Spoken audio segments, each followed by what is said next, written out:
영화 센티멘탈 밸류는 세계 최고 권위익한 영화제에서 심사위원 대상 그랑프리를 거머쥐고 오스카 아카데미 시상식에서 무려 8개 부문에 노미네이트되는 기염을 토하며 전 세계 평단의 압도적인 찬사를 받은 작품입니다. 노르웨이를 대표하는 요아킴 트리에 감독의 신작인 이 영화는 개봉 전부터 영화제 수상 소식만으로도 영화 팬들의 커다란 기대를 모았습니다. 영미권 최고 권위의 영국 아카데미 시상식 BAFTA에서도 비영어권 작품상을 수상할 만큼 그 탁월한 작품성과 예술성을 국제적으로 널리 인정받았습니다. 거창한 사전 정보 없이 오직 영화가 가진 묵직한 타이틀과 시상식의 후광만으로도 극장으로 발걸음을 이끌게 만드는 그야말로 압도적인 아우라를 뿜어내는 수작입니다. 영화의 원제인 노르웨이어 AFFEKSJONSVRDI는 영어로 센터멘탈 밸류, 즉 우리말로는 애착의 가치 혹은 정서적 가치라는 깊은 의미를 담고 있습니다. 흥미로운 점은 극의 중심을 묵직하게 잡아주는 명배우 스텔란 스카스가드의 압도적인 존재감 때문에 관람을 마칠 때까지도 이 작품이 스웨덴 영화일 것이라는 착각을 불러일으킨다는 것입니다. 그가 화면 안에서 뿜어내는 북유럽 특유의 차갑고도 관조적인 분위기는 노르웨이의 서늘한 풍광과 완벽하게 어우러지며 북유럽 영화 예술의 진수를 보여주는 하나의 거대한 캔버스를 완성해냅니다. 메가폰을 잡은 요아킴 트리에 감독은 이미 전작인 사랑할 땐 누구나 최악이 된다를 통해 전 세계적인 신드롬을 일으키며 국내 팬들에게도 매우 친숙한 거장입니다.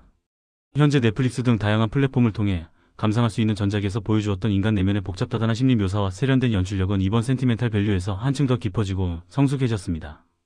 청춘의 불안한 자화상을 그리던 전작의 시선을 확장하여 이번에는 평생에 걸쳐 축적된 가족 간의 애증과 상실 그리고 예술가의 딜레마라는 무거운 주제를 자신만의 독창적인 미학으로 완벽하게 직조해냈습니다. 이토록 묵직한 북유럽 예술 영화의 할리우드 스타 엘 패닝이 주요 출연진으로 등장한다는 사실은 그 자체로 매우 흥미롭고 파격적입니다. 언어와 문화의 장벽을 넘어 노르웨이 영화에 선뜻 합류했다는 것은 요아킴 트리에 감독의 탁월한 연출력에 대한 배우의 절대적인 신뢰가 뒷받침되었기에 가능한 일일 것입니다. 극 중에서도 엘 패닝은 할리우드 출신의 배우 레이첼 역을 맡아 언어와 문화가 다른 낯선 환경 속에서 특정 배역의 깊은 연기적 해석을 두고 끊임없이 고뇌하고 충돌하는 입체적인 모습을 보여주며 영화의 메타적인 재미를 한층 끌어올립니다. 작품성이 뛰어난 이른바 예술 영화들이 흔히 그렇듯 이 영화 역시 관객에게 서사의 배경을 친절하게 설명하며 시작하지 않습니다. 영화의 오프닝은 강렬한 붉은색으로 칠해진 어느 고요한 주택의 전경을 묵묵히 비추며 그 위로 누구의 것인지 명확히 알 수 없는 모호한 내레이션이 나지막하게 깔립니다.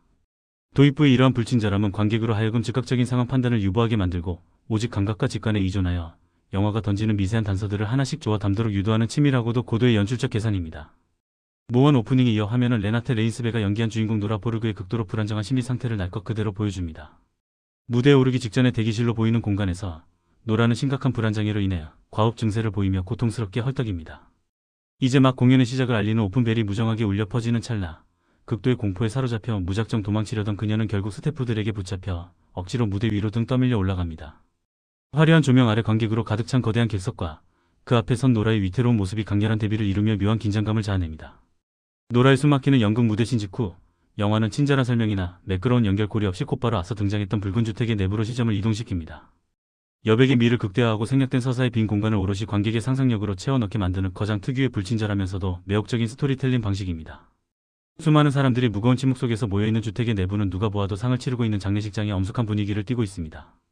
비로소 이 자리가 노라의 어머니가 세상을 떠난 후 남은 이들이 모여 고인에게 마지막 작별 인사를 고하는 슬프고도 무거운 자리임이 밝혀집니다. 어머니의 장례식장에서 노라는 인가 입수 도테르릴 레오스가 연기한 친동생 아그네스와 함께 슬픔을 견뎌내고 있습니다.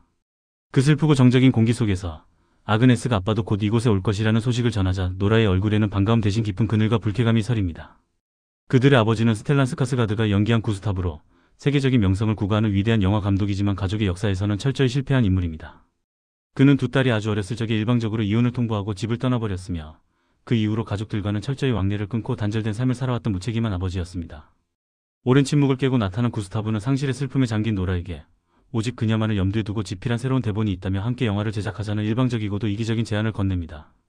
하지만 노라는 아버지가 내민 대본을 들춰보지도 않은 채 싸늘하게 거절해버리고 결국 그 배역은 할리우드 배우인 레이첼의 패닝분에게 돌아가게 됩니다.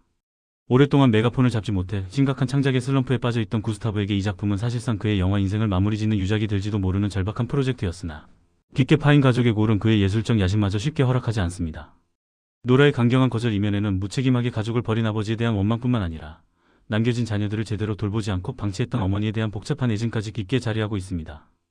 부모의 완벽한 부재 속에서 언니인 노라는 마치 부모를 대신하듯 동생 아그네스를 헌신적으로 보살폈고 그 덕분에 아그네스는 비교적 올바르고 평탄하게 성장할 수 있었습니다.